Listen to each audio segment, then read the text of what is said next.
Now on Denver 7 News at 11, the snow is all but done falling, but bitter cold remains. Conditions are helping, but also complicating the work firefighters are doing in the mountains. We just got an update from the fire lines. And the cold is shutting down some COVID testing centers today as doctors say the country needs to rethink its testing plan. Thanks for joining us on Denver 7 News at 11. I'm Molly Hendrickson. It is a weather action day because of the severe cold and snow. We have reporters across the Front Range monitoring conditions, but our team coverage begins with Katie LaSalle in the Weather Center. Katie. Good Monday morning to you. It has been such a frigid morning across the plains. Temperatures started off in the single digits. We're still only in the single digits across a big portion of the metro area. Some of our roadways are getting better that have been treated, but still be extra cautious if you do need to be out and about today. Continued snowfall into portions of the high country. A live look this morning from Vail. A beautiful winter wonderland, and as mentioned, helpful for some drought conditions and also with the wildfires that have burned really rapidly across the state over the past few weeks. Now, we aren't out of the woods just yet. We still have a winter storm warning in place. All areas shaded here in portions of our northern central mountains down through Alamosa and Telluride until at least 6 o'clock tonight, where snow will continue to fall. Winter weather advisories remain for Burlington down through Lamar, with a couple of more inches of accumulation possible as we go through the next few hours. So here's our current satellite and radar composite. Up into our northern mountains, still picking up some light to moderate snowfall, portions of Boulder County. In Denver, a couple of flurries lingering, the heaviest snow right now near Trinidad, moving out to La Junta. Temperature-wise, it is 10 degrees in Greeley, same out to the airport, 1 in Allens Park, and over the northeastern plains, just seeing single-digit temperatures, but the wind chill values are making it feel even colder. Won't warm up too much this afternoon. High temperatures only in the high teens. We are going to be seeing more single-digit, if not below zero, wind chills for tomorrow. A gradual warm-up this week, and then a pretty nice Halloween in store. I'll take you through the extended forecast still to come. All right, thank you, Katie. Plows are out in full force trying to clear neighborhoods. It is slow going around the metro. Denver 7's Micah Smith continues our team coverage from Boulder.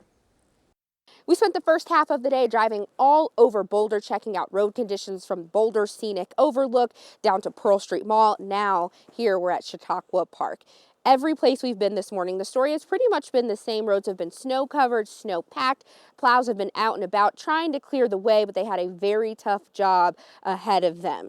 Now, Boulder, if you've been up here before, you know residents are pretty used to this type of weather. We caught up with a guy named Matt who was cruising his way through Chautauqua Park. He said he was avoiding shoveling his driveway because he knew it was a very big job. So instead, he got around on skis. I just live a couple blocks down here, so I'm really lucky. I just walked up here.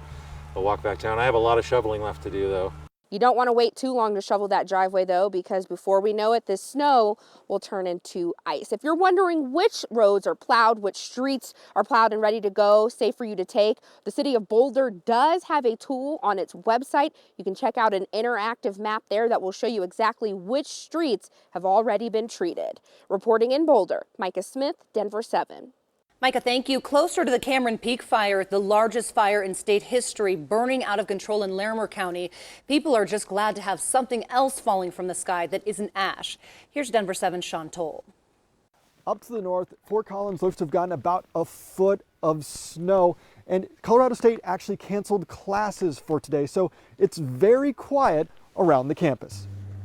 While it's quiet on campus, the roads were a little noisy and not a joy to be out on. That was interesting. I keep a shovel in my car. I drive a tiny little Honda, so I'm kind of used to getting stuck, and if I do, I just jump out and shovel my way out.